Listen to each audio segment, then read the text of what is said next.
I guess it's rumours saying that, you know, that kind of disrupt the camp and Arteta was looking to leave him out just in case he did go and Arteta had to find a replacement for him. That was kind of the rumours. I personally didn't buy into that too much because when Thomas Partey was linked to have a move, we still saw Thomas Partey figure. So I wasn't kind of buying into that too much. I still don't know what the main reason is. I have, like I said, I had a mad 7 days. I was sat next to Gabriel Magalhaes' family, friends. You had to get that in. Yeah. I'm going to give you my 7 days because, listen, we do it live, right? And you had to get that in. I'm going to give, listen, this is the inside stuff. It's the name drop. The inside stuff, all right? So I was sat next to his family and friends in the box against Fulham. Say it again, yes. Say that one more time. Sat next to his family. Okay, that's not even a big, this is not even a big drop, okay? I've got another drop. That's not even a big drop. But, okay, so I sat next to him and I asked one of his friends, I said, what's wrong with Gabriel? Is everything okay? Right. He said, and this is his words exactly, he's perfect. Nothing on his side, he's perfect. And I said, so he'd be perfect for a game like this. What's going on? He goes, and then he wouldn't say. Yeah. So, but they're not happy. You could see they're not happy. Yeah, they were quite just reserved to speak on any more than that. But they just kept reminding me like he's fine, he's perfect. So then I just think, okay, maybe it's a system thing. Maybe it's something that Arteta wants from the system that Gabriel Magalhaes can't provide. I just think, is there any need of doing this in the early stages? We saw what happened in start of the games. I think we're uncomfortable or we don't look as strong without Saliba and Gabriel as a partnership together. That was one thing. The next thing in the box, I was sat next to Mikel Arteta's family. Wow. Yeah, which was, by the way, an honour. I noticed how you got that one in. Yeah, I'm glad, that's because that's the serious one there. And the reason why I want to highlight this is because this live is Arteta tinkering too much. During the game, I was very vocal next to his kids. Big up little Gabby as well, his son. And I was saying like, why is Partey playing? I kept mentioning it.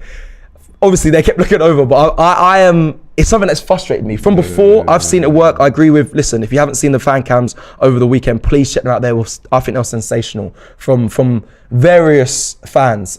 Lee Judges being one of them, and I think we both saw agree. Lee's meltdown. But me and him, we had a phone call before he did his fan cam, and I said, make sure you say everything we've said in this call, because I think he was right, and we've seen Partey. No, but you know what I'm going to say with Lee? That's totally authentic, because I remember chatting to him before the game, because we did the starting 11 here. And those same reservations that he expressed after the game were the same expressions he expressed before the game. Exactly. So you can't accuse the man of being wise after the event and blah, blah, No, blah. not at all. He was saying these things before, you know what I mean? But Yeah. carry on. So this is obviously involving Thomas Partey playing in right back. That's another tinker. Are fans understanding it? Do they understand why Mikel Arteta's going with this? Is it something that we might look to in the future? This is where the conversation I want to hear on FANZONE is around that. Obviously, the Gabriel Magalhaes thing. I said I don't think he was going to be available against Palace when I made a mistake. And then we kind of knew he wouldn't be available for the next game, or Arteta wouldn't choose him. So I said I'd like to see Kivior in left centre back. Arteta put him left back. Something I didn't see coming. Again, another tinker. Is it right to see that? And then I guess the final conversations are around Havertz. I don't want to spend too much time on it, but I'm sure fans have their thoughts and talk around it. But is it right that Arteta's continuously sticking with Havertz? Do you think you'll see that against Man United? I personally think Arteta's going to go with the strongest 11 we possess. Apart from Jesus and Eddie, that's a discussion for whoever you prefer. But I think So you've just highlighted there those are the three main changes he's made this season. So you talked about Partey being pushed into this fullback role, this inverted fullback. You talked about Gabriel being left out the side. Yep. And then obviously with the Havertz thing. Now, a lot of people I spoke to yesterday, and trust me when I tell you, it would have been thousands. Wow. Coming up and saying, Robbie, why is he doing this? Why is he doing this? The overriding thoughts or expressions being made from yesterday, certainly the people I spoke to, they were saying these changes are being made to accommodate Havertz in the team. And according to the people that we spoke to yesterday, it's not working, and Havertz, we're not seeing the best from Havertz.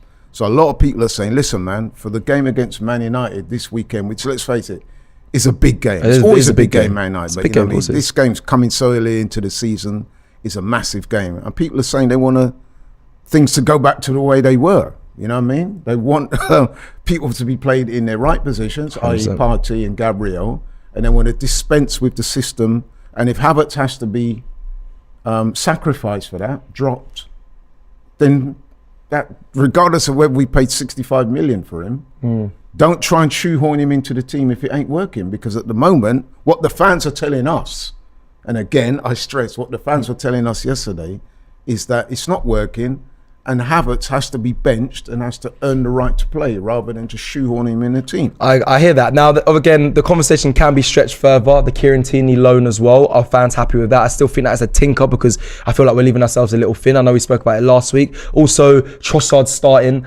I was an advocate for that. It turned out Eddie came in and proved himself. Well, you know my thoughts on that. 100%. So there's a lot of conversations. This is, in my opinion, this all encompasses the tinkering situation. I would say as well that it was great debate. No one was getting like overly aggressive and being rude and being, you know what I mean? It was all in good spirits. But the overriding thoughts I took from that was that, listen, people are not happy.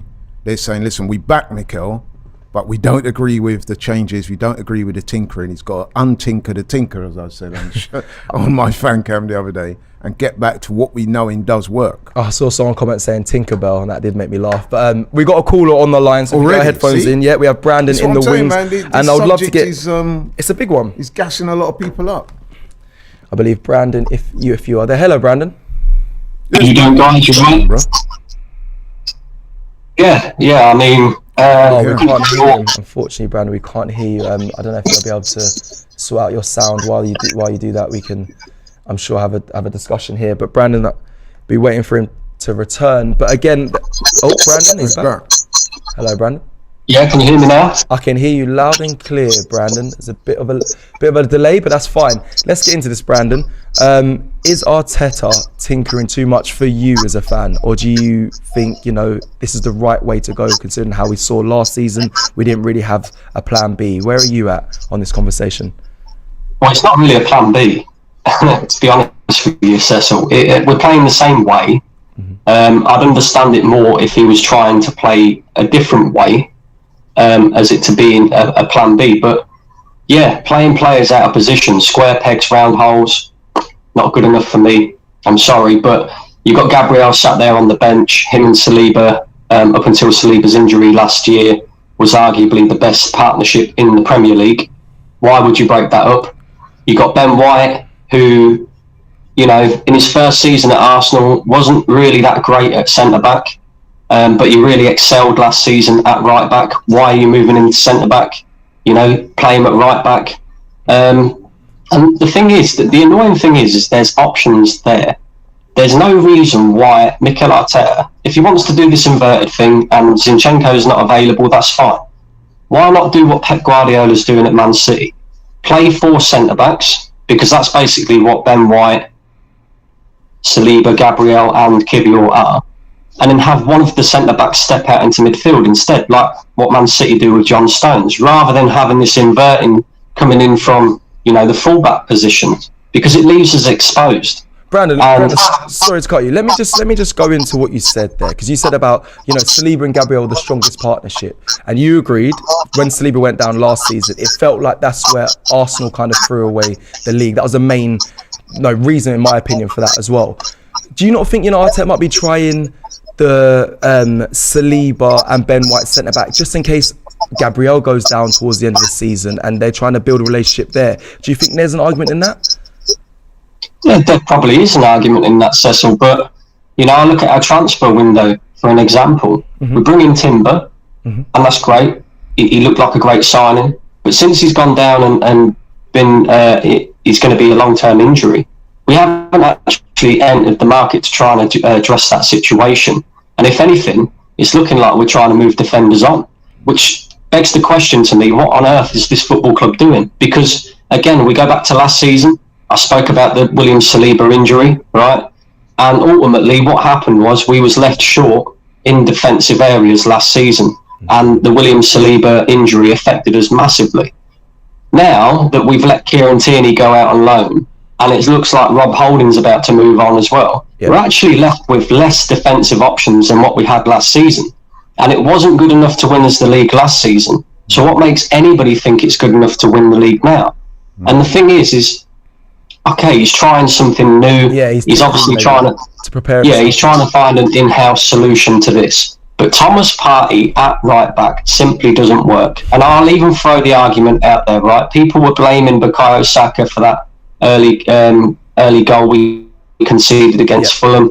People were blaming Aaron Ramsdale, and I understand it, right? But my argument is, if we actually played Ben White there at right back from the get-go, maybe that goal doesn't happen. Maybe, Ben White receives Bukayo Saka's pass instead of it, Partey trying to invert into midfield too quickly, and there's a massive open space being left there. So that's a good point. There's a lot of things to look at, boys, and And I've got a question for you. I just wanted to ask. I just want to see what you think. So, as I've explained at the top of the show, myself, Robbie, and Tyra at the carnival yesterday, Nottingham Carnival, and we was getting besieged by loads of people wanting to talk about the team, and a lot of what people were saying is that, listen, the manager's making these changes, and what they were saying to us was, it would appear that he's making these changes to accommodate Kai Havertz, and the Kai Havertz signing at the moment is not working out, so he needs to go back to what we know works. How do you feel about that? Do you think that there's an element of truth in that, or what? I don't think that's completely the reason. I do think it is, sounds gone, mainly Brandon, because of our... apologies, I think that might be maybe us in the back end there. We just lost his sound. Brandon, just check one more time. I don't know if we might have a phone call coming in. Can you hear me now? Feel free to try and fix the audio. Can we get Brandon back? We'll get back to him in a second. Yes, as I was saying, Cecil, the overriding expression from yesterday was that people are not happy with the changes. and a lot of them were saying as well that it would appear that these changes are being made by the manager just so he can accommodate Havertz. And they were saying that at the moment, the whole thing is just not working. And that it needs to go back to what we know works, which is get Gabriel back in the team, put Partey in his proper position, and then, you know what I mean, whether you play Havertz or not, get the framework of the team right. Then you can reintroduce Havertz, and then we'll see if he's up to it or not. Okay, well, we're going to get into that conversation in a second. We've got Dave Jordan here with a super chat that says, who cares what dumb fans think, ? Trust Arteta. Always comes with about outlandish statement, but I don't know. I think they are not dumb fans. They're not dumb fans, because a lot of them I think are right as well, yeah. No, listen, they were fans expressing their thoughts, their honest thoughts. So like I said, they weren't being rude or disrespectful. Very few of them, if any, were calling for the manager to be sacked. They were just saying the system doesn't work. And I would add as well, it's not just those guys at the carnival that was saying that. If you remember, after the game, we just spoke about people like Lee. Yeah. And the fan cams and the comments in for the watch-alongs. A lot of people are concerned. So they've every right to express their view in mind. 100%. So come on now, I think that's a bit naughty to call them dumb fans. Of course. Although, listen, Dave Jordan, you have to trust the manager. I get that. And the manager will say to us, if he was here, look, I'm trying certain things that I believe will work for the good of betterment of the team. He's doing that honestly. So at the end of the day, of course, he knows more about the players than we do. He's trying combinations that he think will work the best. But the fans have a right to have their say, 100%. which is the very fulcrum of what AFTV is about. And like Lee Judges said, fans can make mistakes, players can make mistakes, managers can also make mistakes. So it's not always, yes, we trust in Arteta. I think the other thing that the fans were saying as well, Cecil, is if you look at the 3 performances so far, even though, you know, we've had a couple of wins and a draw, so we've not lost yet, but they're saying that the level of the performance compared to last season has dipped. Now we're gonna get into that conversation because I've got a lot to say on that as well. Saya with a super chat, Saya Nato says, if the right-sided loaded formation didn't involve players from last season played out of position, it would be palatable. Arteta at least play players in the best positions and ease in Havertz.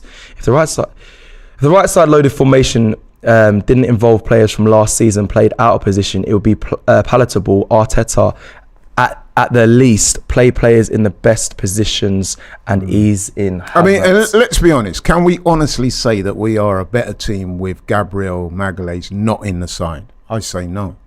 Well, it depends who you're. If you're putting Partey in right back, then I say no as well. Like, it doesn't make any sense to me. So fans have every right to express their concerns. Of course. And as I said, I don't think I spoke to a single fan yesterday that said Arteta out or who was calling him names or being rude. They were just basically saying, listen, man, I think he has the full backing. We're just we're just concerned, you know what I mean? So, because we can see we can see it, and I'm sure. Listen, Arteta is a genius of a man when it comes to the school of football, and of course he goes over. He keeps talking about relationships and building relationships on the pitch, and he got it so right last season. So he's got a lot of credit in the bank for us to trust him, and I fully understand that. But we can all see. We've seen it many a times now. So like it's a one-off. It doesn't work with Partey at right back. I don't know, whatever you got with Gabriel, you need to sort out. Because it doesn't seem something that can't be unfixable, like the Aubameyang situation. Well, the manager said quite unequivocally, publicly, that he's done nothing wrong. He's done nothing wrong and he's here to stay. Plans. Yeah, we're not looking to sell him. But then that begs the question, well, if it's a big part of your plans, why has he not played yet? Exactly that. Let's go to the headphones and speak with Wilson, because I believe he's waiting in the wings. Wilson, are you there? Let's see. Hello, Wilson. How you doing, guys? How you doing? I've got a lot of things to say to this one. Why on earth is Arteta tinkering the team so much for 3 games in a row? And it's not only that, right? Like, he's putting Partey at right back. That totally weakens our midfield. Why did Shevchenko not start? Why did Eddie not start? It's baffling. It's absolutely baffling. He should be building partnerships. I'm putting like a back 4 of Shevchenko, Saliba, Gabriel, and Ben White at right back. The midfield trio should have been on Saturday. It should have been Partey, Rice and Odegaard as a midfield trio. What he should have done, he should have put Eddie, Saka on one side, probably Martinelli on the other. He messed it up big time, and they made silly mistakes. We've not taken our chances in that particular game against Fulham. I mean, making silly mistakes. And it's happened again. Do you think that, Arteta kind of just... listen, I understand it's a Premier League, and I'm sure he's aware every team is going to be difficult. But did he think, we're playing at home, this is an opportunity to try something? Fulham aren't the toughest of competition, probably in a lot of people's heads. I imagine before the game, you might have predicted, a 3-0, a 3-1. I can see the smile. I did. So Arteta might be thinking this might be the time to trial these new relationships. Obviously, it didn't work, but we didn't lose the game. So is there an argument to say it just didn't? He would have trusted those players on the pitch to get the job done. It just didn't. It wasn't our day. To be honest with you, there are several factors. One, I felt Arteta tinkered the team too much. Okay, that's the first part. Yep. And secondly, I think somebody told me this, we've conceded the first goal 3 times at home within the first 60 seconds of the game. Yeah. Not once, not twice, 3 times. We're not learning from our mistakes, and it has to stop. It has to stop. I think it's more likely to be a concentration thing. You cannot afford to be doing that every time. It makes me angry, Cecil. I'm telling you now. And honestly, we cannot afford to make any mistakes against Manchester United. I don't want to see Partey at right back. If he plays at right back, oh my word, Manchester United will kill us. Absolutely kill us. It's and do not see even more annoying. One of my friends who's a Fulham fan, he's laughing at us. Yeah, I know. He's laughing at us. It's embarrassing, man. Arteta needs to revert back to the system that was working last season. Stop tinkering so much and stop it. Yeah, of course. I've got a question for you. So, just to play devil's advocate, many people would say, myself included, and I think I did say this at the time, is that with respect to Fulham, no matter what team we put out on Saturday, we should be beating Fulham at home. Cecil already touched on that Fulham this season are not in their strongest time. So we should really have won that game. But okay, that notwithstanding, right? We give away that early goal, right? We fought our way back, bit scratchy, but we got back into the game, and then we were dominating. We scored what we thought was going to be the winner. So effectively, you're 2-1 up with less than 5 minutes to go, and then we go and concede another sloppy goal. People switch off from a corner. So if you're looking to defend Mikel Arteta, you might say to people like myself and you are talking about the team selection and tinkering and all the rest of it, they'll say, well, listen, we were in a winning position. We threw it away. And in fact, we gave away 2 goals that we should never have given away. So that is not down to the manager. What would you say about that? For me, for mistakes, it's down to the players, as far as I'm concerned, regardless of what formation Arteta does. All right, Arteta should take some of it, but the players as well. You cannot be making mistakes like that 3 times at home in the first 60 seconds of the game, and that's worrying. That's worrying. It needs to be cut out. Yeah, and so the point I'm making is you can't really blame that then on team selection, can you? No, I would say it's more likely to be on the players as well, because the manager can do so much, but the players have to do their part as well. You can't be making mistakes like that. And when it came to the substitutions, Arteta does deserve credit for bringing the substitutions, and I think he brought Eddie on and Vieira on and Shevchenko on. Those 3 players alone made a massive difference. 100%. There was intensity there. Our football was better. And we were more aggressive, and then we gave away a sloppy goal again. Like when it comes to away from home, we're so solid. Why on earth at home that we're conceding silly goals? We need to cut that out. It really makes my blood to boil. Just finally, just really a quick one. What do you want to see him do this weekend against Man United? You want to see him undo what he's done and just go back to what we normally saw, or do you have anything else? Any other changes you want to see? Well, the first thing Arteta should do is take Havertz out of the team. I mean, in the first 3 games in Havertz's 3 games, he's not been great. But it's not only him, but but the rest of the players were poor as well. But what I would do against Manchester United is revert back to what was working last season. Go with the back four, put Ramsdale in goal, put the midfield trio of Partey, Rice and Odegaard. That's probably the strongest trio we could ever have in our side. Eddie has to start because in the last few games he's been brilliant. Absolutely brilliant. Like the goals and performances. Saka should be on one side, on the right-hand side, and also Martinelli should be on the other side as well. That's what I want to see against Man United. If Arteta picks that lineup, we will win that game. Mark my words. I like that. Well said, listen, well said. Thank you very much. Thank you very much for joining us on this fans, and we've got some more callers waiting, but it was good to hear from you, my friend. Hopefully see you again soon. Take care. Take care. We've got Gunnar from Down Under, I believe, next. Now, just quickly, while he loads up, I was with Rashford yesterday. Here we go, another drop. And we were talking about this. Well, I was talking about Thomas Partey at right back. He looked at me like, basically, he insinuated, remember what happened last year?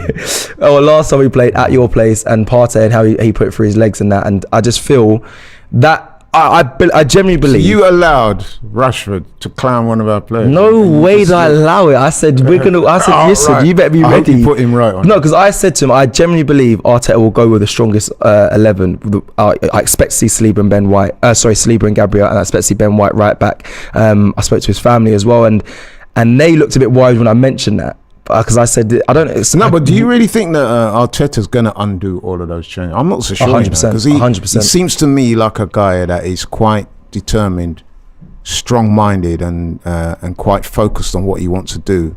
And he seems like the kind of guy that's not going to let the fans or people like me and you talk him out of what he sees as the right thing to do. I agree with that, but I think it's just... So I think if we do see any changes, it might be one here and there. I don't think it's going to be wholesale changes. Nah. And I do think Havertz will start. I disagree.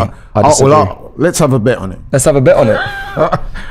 It's not what I would want to do, you know. No, I know. I'm saying I think the manager will start Havertz. It's here on camera. Sunday. He won't. That bet, right? He won't. It's screaming in his face, and if he does, I'm very composed and level-headed at times. I will lose my head if I see the same things we've been seeing in the past couple of weeks with Partey, Havertz, right. And indeed, I was chatting to Robbie about this yesterday, and we both kind of agreed. We were saying, look, Havertz still has a role to play.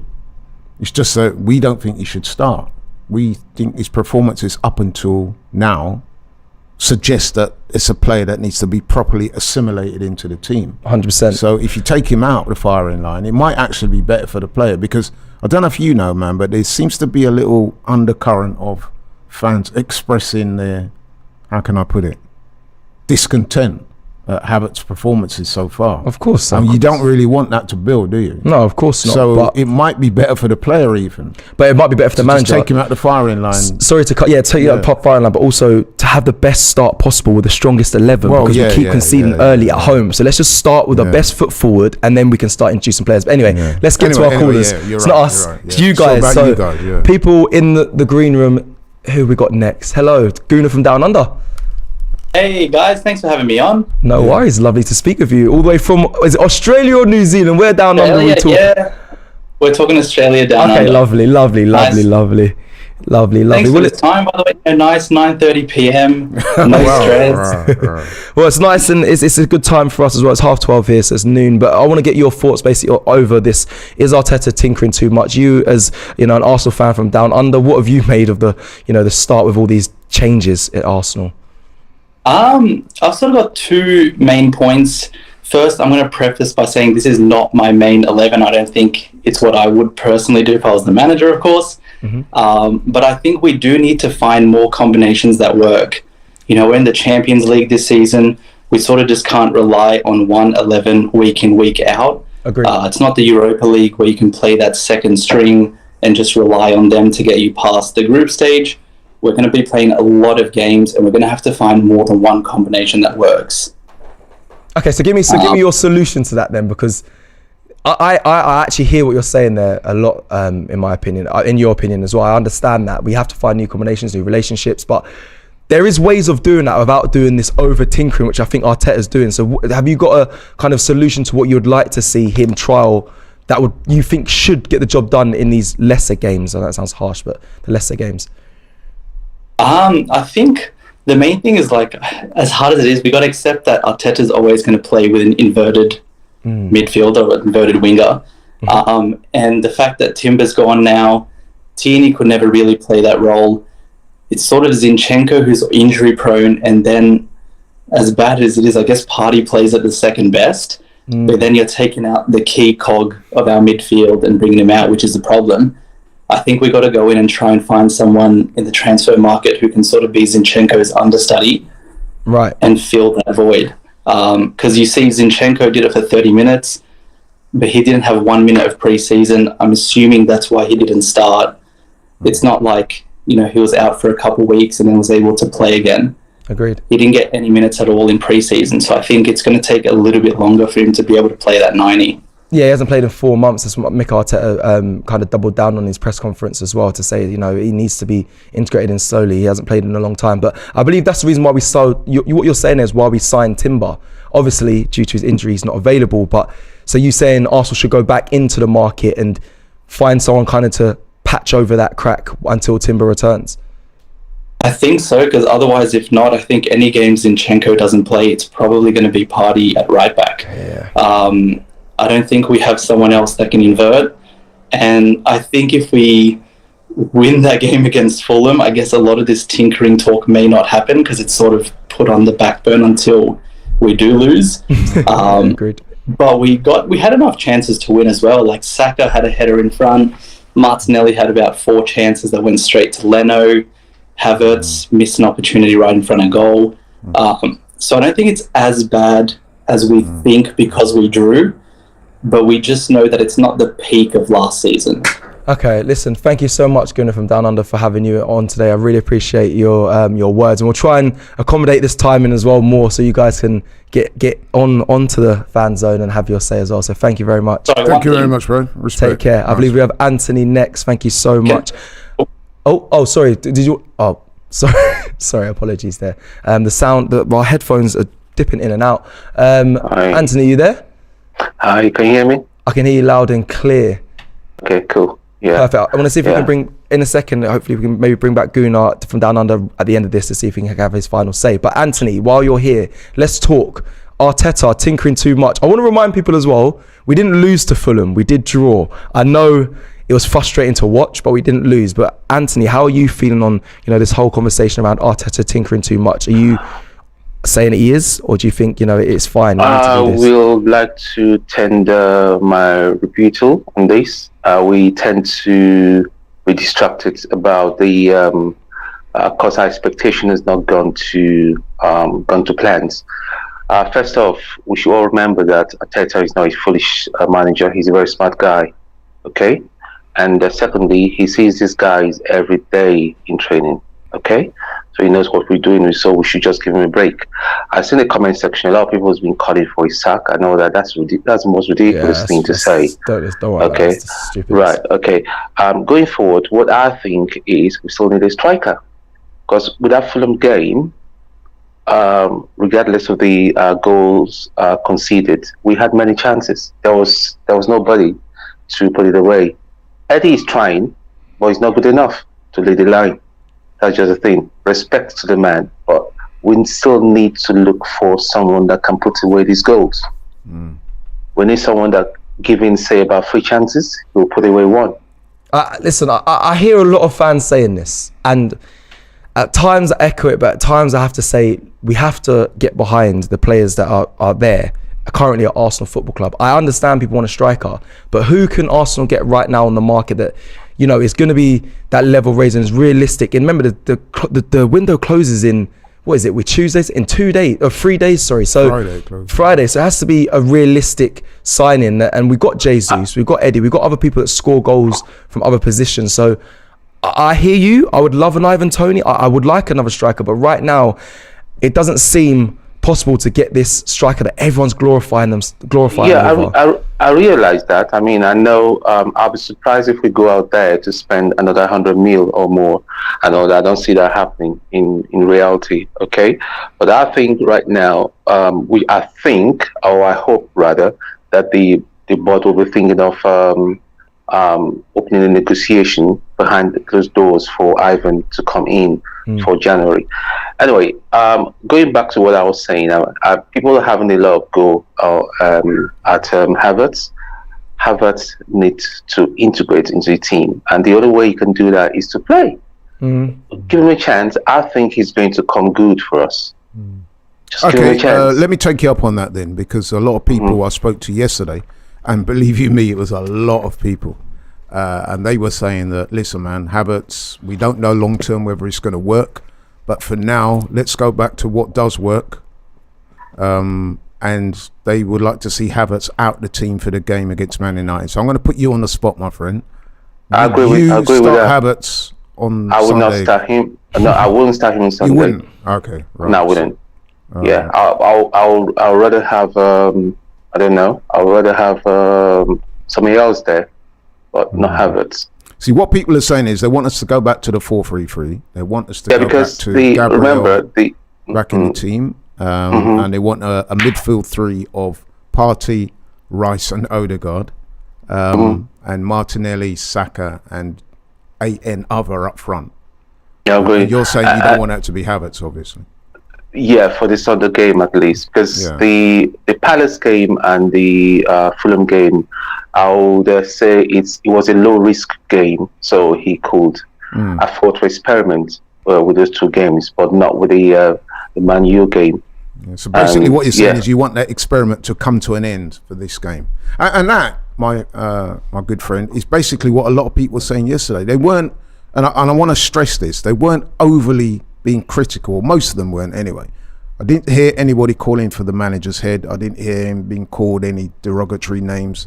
But people were very firm. They said, listen, at the moment, the experiments is not working. Let's get back to what we know works, and we can reintegrate Havertz at a later date, or at least don't start him for now. You can bring him on and, you know, play him wherever you feel is right for him, whether it be midfield or up top. But let's get back to a starting 11 of what we know works. Wicked. Well, listen, and Anthony, I'm gonna have to bring back Gunnar from Down Under, but it's lovely to hear from you. Thanks you so much for your words and your concerns. And thanks for having me. No worries, brother. He believes Kai Havertz will come good, and I think there's a lot of people on that as well. He said he wouldn't start him. Yeah, but you know, there's time that fans believe, you know, he will become the player that we I want think to see. he will start him, but whether I think he should do is another matter. Okay, let's get the Gooner from Down Under back. So apologies for that. Sorry, my friend. I know I did you a little bit dirty there. I couldn't hear the what you was trying to say. But say the second. I'm sure you had a second thing to discuss. But yeah, let's get into it. Just real quick, back off the last caller. One striker I reckon we should sort of look at as a backup would be Boulaye Dia. Plays in the Italian league. He's strong. He can drive with the ball. Really good goal scorer as well. And he plays for a team that creates really little chances. And I think his goal contribution was pretty insane. So I think he's someone maybe like 15, 20 million would be a decent shout. Do you think they'd let him go though?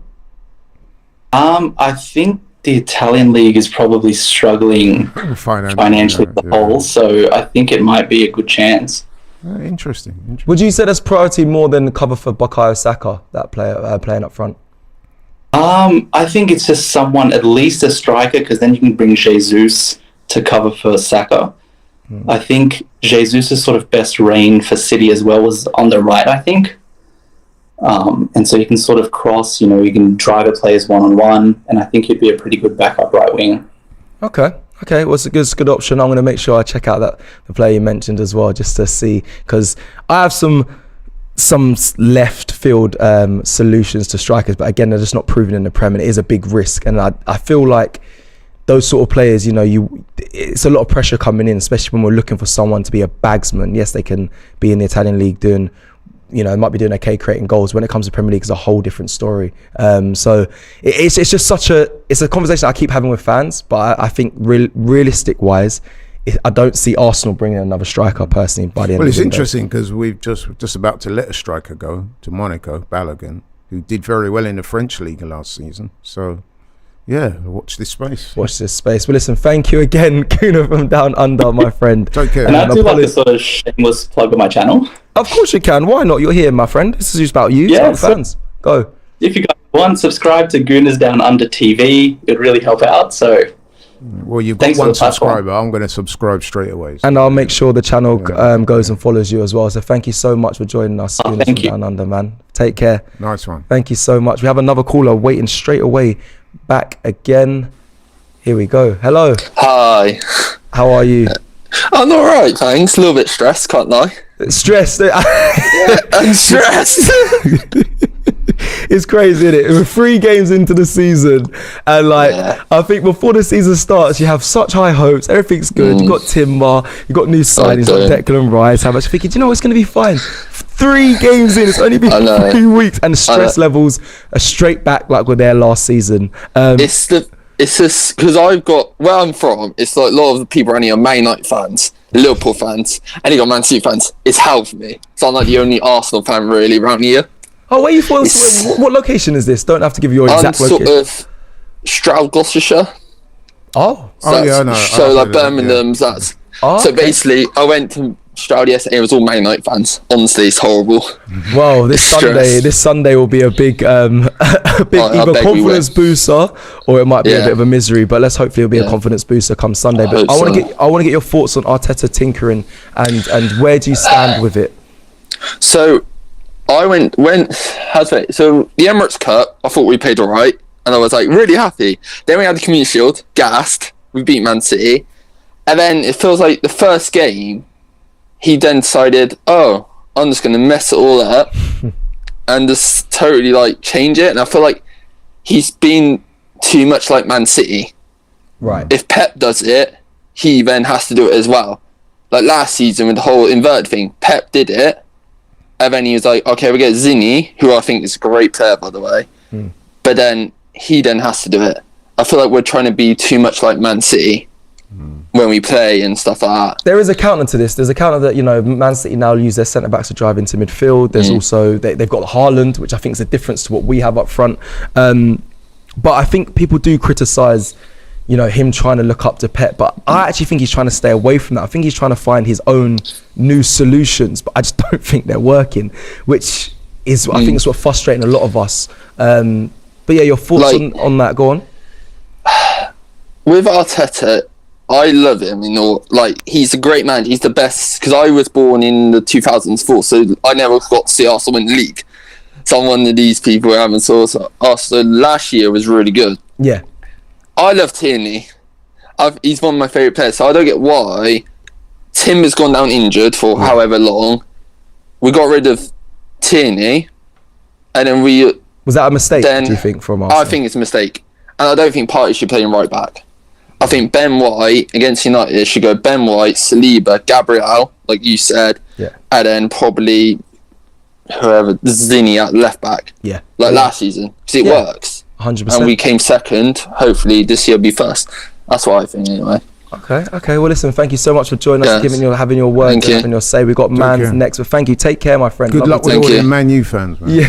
Thanks, appreciate it. Need it. Take care, my friend. Thank you. Man's up next. Interesting. I think everyone's singing from the same hymn sheet. We know what back four we want come Sunday. Well, this is what was being reflected in the conversations that myself, Robbie and Toe were having yesterday. And when you see Robbie later, he will tell you, man, we were getting stopped left, right and centre by people who wanted to talk about the team's performances this season. And to a man, pretty much everybody was saying, listen, man, the tinkering's got to stop for the game against Man U. I must say, Arteta, I think you're right. There's a stubbornness about him where he might not go with that strong back four come Sunday, but I just pray, just for everyone's sake, and we have to win the game, that he gets it right. But before we go to Mans, who's waiting in the wings, let me just read these super chats quickly.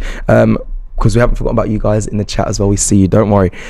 Constantine says, fans have the right to be angry, and I 100% agree with that. No Arsenal manager has such financial backing, has had such financial backing. He is obligated to win football games, especially games like Fulham. I agree with this super chat a lot. I agree, because I made the point on the watch along, and I maintain it after when I did my fan cam. Said, listen, regardless of what team, and again, it's no disrespect to Fulham, it's just levels. We are at a certain level that Fulham, I don't think, are at. We're playing them at home. We're supposed to be beating Fulham. You know what I mean? So regardless of what team he plays, we should really beat Fulham. Now, you can come up with reasons as to why we conceded that early goal and the late goal. whether it was overconfidence, not concentrating enough, complacency, whatever. So that, I think, needs to be said. The players have to be held to account also.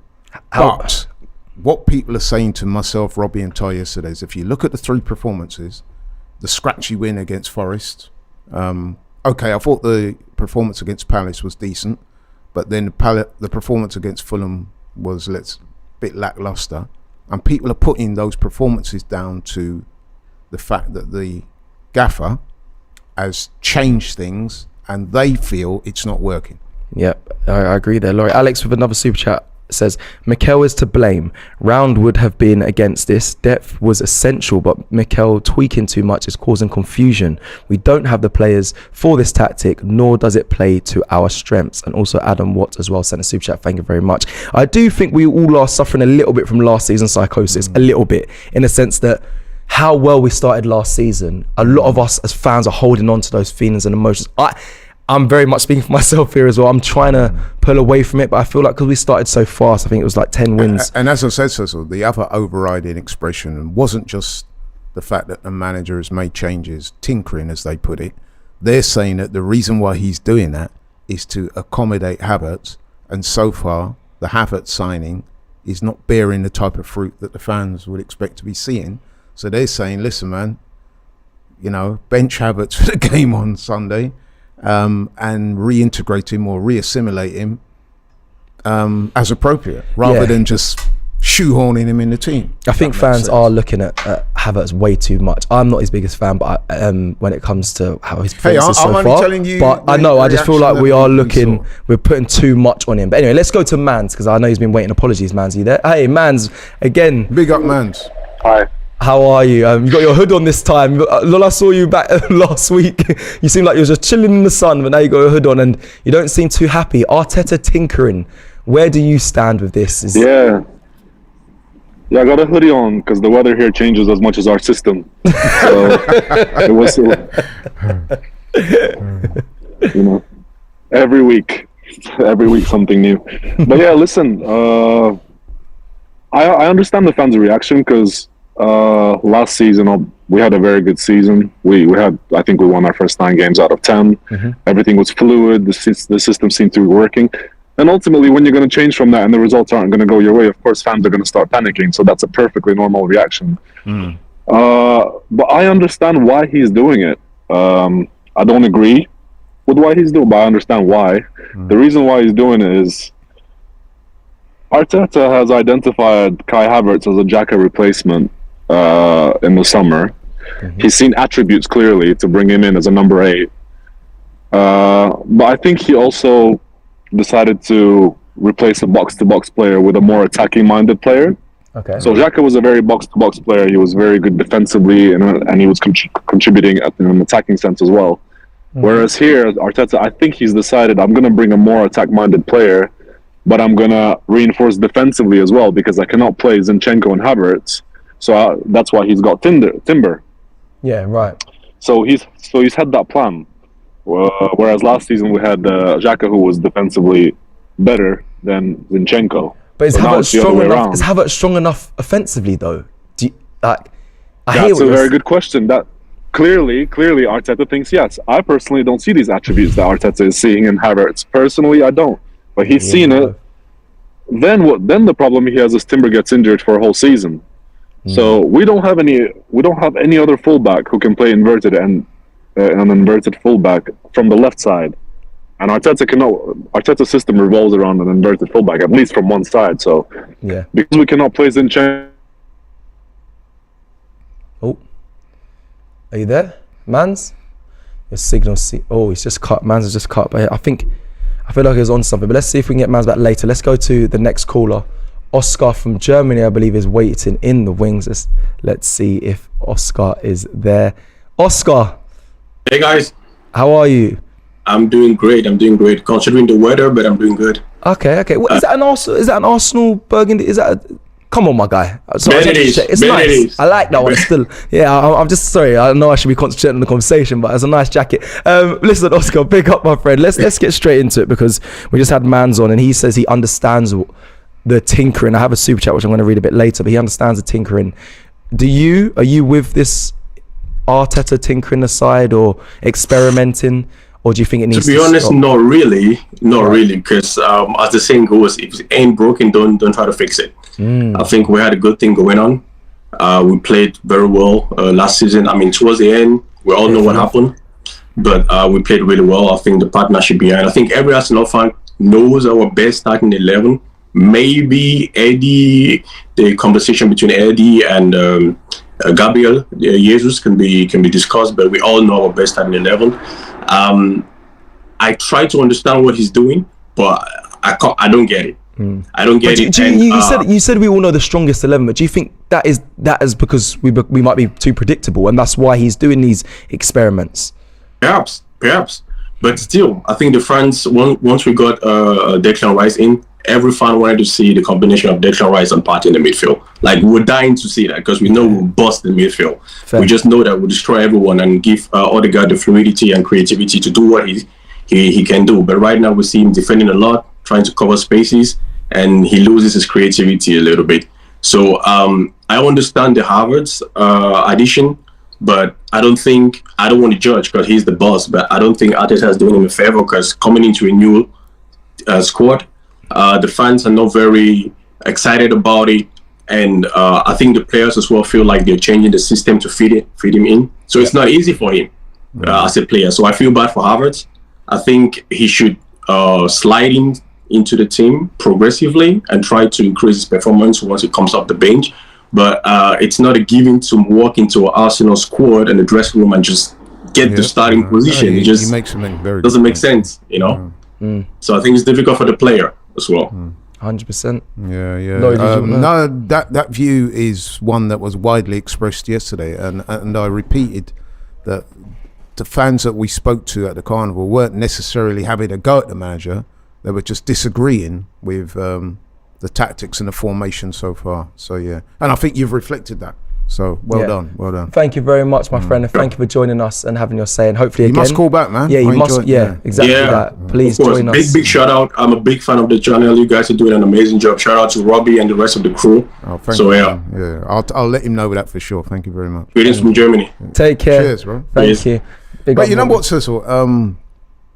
Yeah, it would appear from the calls and certainly in the comments that a lot of people agree. And this is what I was saying, like everybody yesterday was saying that.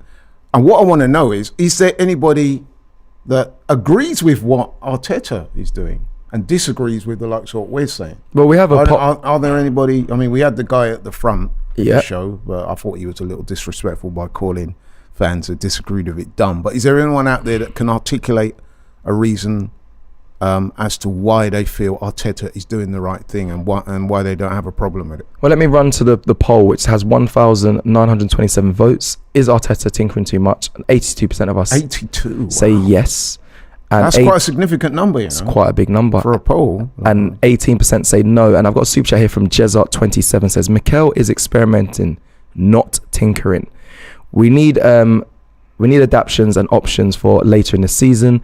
Those moaning are the same ones moaning we had no plan B last season. That was obviously echoed in the fan cam. You know what? That is a fair comment. It's a great point because, and as I said as well at the top of the show, we do have to trust the manager, and he's shown in the past that when he has introduced changes, they have worked. So, we do have to give him that latitude as well. You do, and I was the one that was screaming at Arsenal need a plan B. Not last season, definitely wasn't last season. The season before, though, I said we became too predictable. But I think that is the sentiment for a lot of fans. I think what people are saying is the experiment, so to speak, has to stop for the game against United. Amen. I think that's why I'm so intrigued to see what he goes with. Because let's have it right. We played 3 games so far. We got 7 points. Okay, only City, the only team in the league so far with 100% record. So even though we're 5th, I think there's about 4 teams on 7 points. So we shouldn't panic. I think that's fair. It's still early. Still a long way to go. Still early, but nevertheless, the point is being made. 100%. It's a marathon, not a sprint. Now I know there's people waiting, but we're trying to get through everyone. I'm going to go to Brandon, I believe, next, who we had at the beginning. Hey, Brandon. Brandon is back. How are we doing? We're very well still. I'm glad you joined us again. Sorry you cut out. Yeah, we cut you off in your flow, so carry on. Yeah, if you want to carry on from where you were. Yeah, so just going back to Laurie's question about is he trying to shoehorn Kai Havertz in? At the moment, you have to say that probably is the case. I think Mikel Arteta is under immense pressure to play Kai Havertz because no Arsenal fan at the beginning of the transfer window would have said, go and get us Kai Havertz because of the poor 3 seasons that he's had at Chelsea. Fair. But at the same time, I think he needs to ease him in, a bit like what Pep Guardiola did with Jack Grealish. They went out, they spent 100 million on Jack Grealish. He didn't start games straight away for Manchester City. And I think because of the pressure that Mikel's under from everyone, basically, to see what he has actually seen in Kai Havertz to try and fit him into this team, he's just playing him even though it's probably at the detriment to what Arsenal are trying to do right now. And I think also go on. The fact that he comes with such a high price tag, like I said, nobody really wanted him. I think every time we have a poor performance and Kai Havertz doesn't perform, it will be emphasised and fans will look at it like, why did we buy this guy in the first place? What's he doing here? Why are we trying to shoehorn him into the team? And I think because of the tinkering that Mikel's doing with Partey at right back, no Gabriel, and then you've got Kai Havertz in the team not performing as well, I think it emphasises it an awful lot. So, yeah, that's kind of how I look on it. Brandon, the thing, what you said there, Arteta kind of wanted him, and all of us didn't really, not that we didn't want Havertz, we didn't see that one coming. The thing that Edu always says to me, it's a weird... Here he goes again. He's dropped Eddie's name I'm giving... Listen, this is what it's about. If we have these conversations, I've got to be able to pass them on. This is what the fans are. We know Cecil and Edu are boys. There we go. It's the insight I think everyone needs. But anyway, he always talks about it's a we. It's not I. It's not Mikel. So I think as a club, they must have said, we want Havertz. So again, this doesn't mean that I'm okay with it because I still don't understand it. But I think it was a decision made by everyone within the club. However, I just think Arteta has a stubbornness in the sense of that he wants to, change the narrative on a lot of... It's happened with Xhaka. He said he was his guy, he stuck by him, he made him stay at Arsenal, and he turned his whole story around. And I think Arteta takes a lot of pride in that. I don't think he speaks about it much, but I know deep down as a man, he's probably thinking, look how your career ended here at Arsenal. Again, Eddie Nketiah, he made him stay. I think he's just going to try and do the same thing with Havertz, which again frustrates us, and it does frustrate me. But I just hope he does get it right. But go on. Brandon, I'm taking it that I'm taking it, Brandon, that you wouldn't start. It genuinely could end up costing him his job. It could. He's under immense pressure as it is this season anyway, because we all expect now him to, after having 4 years in the job, spending the sort of money he's spending, we're expecting a trophy this season and challenge for the league title again. And then he's kind of gone and got Kai Havertz, which nobody, foresee happening. He's kind of added a problem that he didn't need in the first place. He's got enough issues as it is going on. He's under immense pressure, and now he's added more pressure to him by going and getting a guy who's had 3 very average seasons in the Premier League. Nobody really knows his best position. So, this all comes back to the manager, comes back to Edu as well, which, again, I want to speak on him as well, because there are elements to the transfer window which I want to, massively praise Edu for, the contract renewals, the signings that we've made. But at the same time, Edu's downfall for me as a footballing director has always been the sales side of things. And we've still got Pepe, Lokonga, Tavares, Rob Holding, all these players currently at the football club, and we cannot enter the transfer market to go and get the players we need because of FFP and because we're not selling these players quick enough. So, I have questions for Edu as well. Like, come on, mate, get your finger out. We should have had these players gone a long time ago, my friend. I think you could take that back to Edu, because of course you'll be talking to him later, right? I'll let him know. Say that Brandon said, look, get your finger out.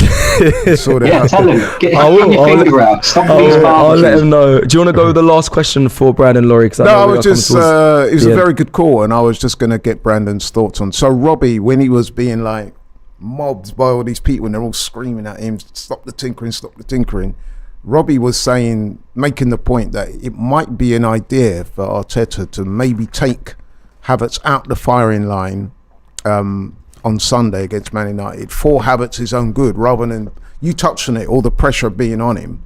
Maybe take Havertz out the starting lineup for this weekend so the team can focus on what they've got to do. Give Havertz a chance to re-assimilate, reintegrate into the team. What do you think of that suggestion that Robbie made? Yeah, I think that needs to happen, Laurie. I think now's the right time to kind of revert back to what was working for us last season. Take Havertz out of the firing line, integrate him slowly, start to get the team confident again, because the one worrying thing that I see, not just like at Fulham at the weekend, but also over the last, since the season started back up again, is there hasn't really been an outstanding performer for Arsenal. A lot of the players have, been very average and don't look comfortable playing the way that we're playing at the moment. You wouldn't say Saka's been out? You wouldn't say Saka, the likes of Saka? He's average against Fulham. See, I thought he had a reasonably poor game against Fulham. Yeah. I think the only three players that can really take credit away from that Fulham game is the substitutes. Eddie you're talking this season. Game. This season. Oh, right. This season. I look at the first three games. There's not really been any outstanding performers. I think most of our players have been very average so far. And I look at it as the whole system thing and the tinkering. Is it because they're just simply not comfortable playing this way? Are they kind of looking around going, why on earth have we got our best defensive midfielder in Thomas Partey at right back? I think that's more of the case. Like, they're kind of trying to learn something new all over again. So, I think he's got to go back to what worked for us last season in that defensive area. Take Havertz out of the firing line, because there's a lot of pressure on him, a lot of pressure on the manager. If he keeps dropping stinkers, there'll be more and more Arsenal fans that will, be calling on Havertz to, be dropped out of the team anyway. Take that pressure away, get a good result against Man United, good performance to go alongside it, and then, fans will start to, Makes sense. accept it a bit more. Thank you, Brandon. It's been a pleasure. Call. Thank you so much for coming on and speaking. Hopefully we'll see you again as well back on FanZone, man. Take care. Have a great day. Yeah. Thank you, boys. Cheers, man. Take care. Yeah. Right. So there you have it. That is it. It would appear that certainly the reaction we've got on this show, both in terms of the calls and the comments, seem to reflect what you was hearing. What we was hearing yesterday at the carnival. 100%. And I would add as well, it's not just the carnival. It's been the sort of reaction since the game on Saturday. 100%. I've seen James he done a Twitter space as well whilst I was live here, and I'm sure you have the same things echoed on that Twitter space. But listen, that is it for the Fan Zone. The poll ended up being 82% saying yes, Arteta is tinkering too much, and 17% saying no. 2,100 of you got involved. Please like this video. That's quite a significant number, I don't think we've had many polls where you're registering 85% for a subjective question like 100%. This is a no, it was 85. It was actually 82 to be precise. I was 82. Okay, right. Okay. To try and get me there. But big up everyone. You simply kicked a button to do that. Please like this video by clicking the button, the thumbs up. And also, I want to remind you, AFTV Plus app, all you got to do is download it. It's available on all your downloadable services. It's so easy. Even, do you say you did it? Yeah, I did. That is very easy. And for me, if I can do it easy, then anyone out there. Yeah, Laurie can't even use. He can't use social media. So if this is a good look. You're teaching me though, right? I am. So we're gonna go through. If it doesn't work, I can blame you. Download the AFTV Plus app. Come and join the conversation. It's all about you guys. This is what the Fan Zones are for. I know a lot of people want the Friday lives or the everyday lives at 5 back. We will look at trying and bring back some more lives, but firstly, we want to build hearing from you guys on Fan Zone. All you have to do is download the AFTV Plus app. Stay tuned this week, well, every week on AFTV, but this week specifically because there's a lot coming your way. You've got previews from AFTV with some United channels, as well as previews ahead of the game. We've got the Champions League draw on Thursday live. Come and join us for that. Transfer window ends on Friday. I'll be looking forward to see where I'm going for the Champions League draw, though. I'll be looking forward to Thursday, but the transfer window does end Friday. But the big question is, will you be chatting to Arteta and Edu this week? I You might be able to get some insights into what the team's I going try and avoid talking you know about him, man, right? I don't know Arteta. You know, apparently you do. I don't know Arteta. Apparently you do. I sat next to You know him. Rashford. Maybe you can get Rashford to tell us what the United team's like. Maybe he was quite coy when I asked him about this Mr. Sunday. Name Dropper. Oh, listen. But hey, man, that's I know what it's but about. one thing about you move in high places, so we got to respect that, bro. And I bring it here because that's where it should be. It should be amongst the fans. My plan was always bring the fans and, you know, football closer together, whether it's the players and management or whatever. So I try and bring as much information I get from the inside to you guys because that's what it's about. But like I said, comment as well after the video has been uploaded, but also stay tuned to AFTV this week. We've got so much coming your way ahead of the big game on Sunday against Manchester United. Cannot wait. Thank you very much, everyone, and we'll see you again very soon. Take care.